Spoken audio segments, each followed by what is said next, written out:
चला आज दिवसाची सुरुवात लिंबाचं लोणचं पॅक करण्याने झाली. तर अशाच ऑर्डर्स येत राहतात, बाहेरच्या पण असतात. आपण महाराष्ट्रात सगळीकडे ऑर्डर दिल्यामुळे रोज काही ना काही छोट्या छोट्या ऑर्डर्स चालूच राहतात. आज पावर लड्डूची ऑर्डर होती. आता या लड्डूंचं काय स्पेशल ना, आज हे लवकरच लाडू कंप्लीट केले कारण संध्याकाळी डिस्पॅच करायचे होते आणि मग लगेच बाहेर गेलो. थोडं काम होतं तर तिकडे नाही येता फ्रूट्स घेऊन आले. आता एवढा पेटारा का बरं, कारण तिकडे ना फळांचा बाजार असतो पाषाण साईडला, तर थोडेफार आणले फ्रेश आवडले तर मग थोडं मिठाच्या पाण्यात थोडं भिजवून ठेवलं आणि मग पुसून घेतले. सध्या हीच द्राक्षे थोडीफार गोड लागत आहे. ते हिरवं ते खूप आंबट लागतात, त्यामुळे मुलांना नको वाटते द्यायला. ते फ्रीजमध्ये मी ठेवलेले कारण आता बाहेर इतके लवकर संपणार नाही ना.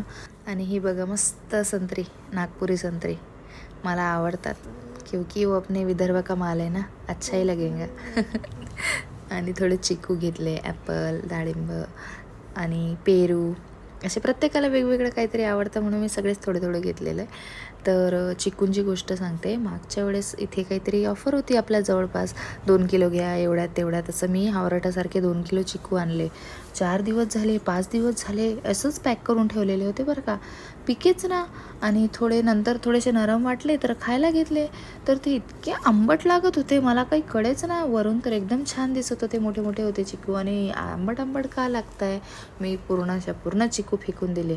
त्याचा काही शोध लागलाच नाही का बरं ते. आता हे बघूया हे कसे निघतात. ते आवडतात मला, पण दरवेळेस असंच होतं माझ्यासोबत स्कॅम. यावेळेस परत ट्राय करते. आता मस्त बॉक्समध्ये पॅक करून ठेवले. आता उद्या परवा बघू पिकल्यावर आंबट राहतात का गोड ते सांगेल मी तुम्हाला. आणि माझी माऊ वाट बघते कधी ग्रेप्स मिळणार आहे धुवून. चला देऊया तिला.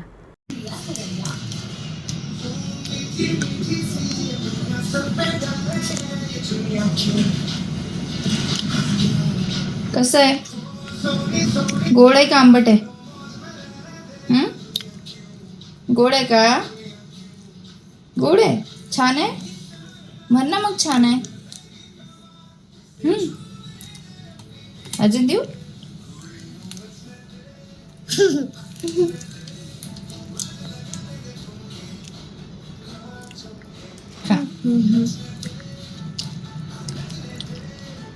हे चौकी नाही खाऊ, हे दे मला, दे. मी तुला हे छान छान देते ना, दे. Very good. हे काय आहे? हे काय आहे? काय आहे? ग्रेप्स. ग्रेप्स.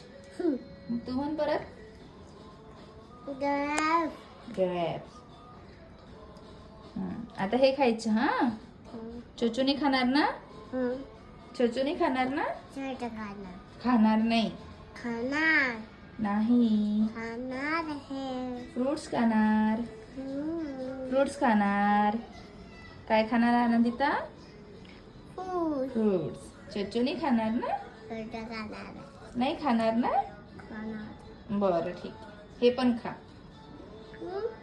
आवरत 4-5 वाजून गेले. पटापट पॅक करायला घेतलं कारण कुरिअरवाला घ्यायला येणार होता आता. तर व्यवस्थित पॅक केलं बघा. बबल रॅप वगैरे दरवेळेस काहीतरी इम्प्रूव्हमेंट करते जेणेकरून माझा कुरिअर कस्टमरपर्यंत व्यवस्थित जावा, आणि त्यासाठीच इतकं सगळं पॅकिंग वगैरे चालू होतं. लवकर पॅक केलं. एक कुरिअर जाणार होता आपला गोव्याला, दुसरं कुरिअर जाणार होतं कर्जतला. तर अशा प्रकारे मी आजची पॅकिंग केली. म्हटलं जितकं शक्य होईल तितकं बबल रॅप लावा, व्यवस्थित पॅकिंग करा जेणेकरून कस्टमरपर्यंत व्यवस्थितच जायला पाहिजे. मी पूर्ण प्रयत्न करते. आजचा व्हिडिओ कसा वाटला ते नक्की सांगा, आणि आवडला असेल तर माझ्या चॅनलला सबस्क्राईब करा. बाय.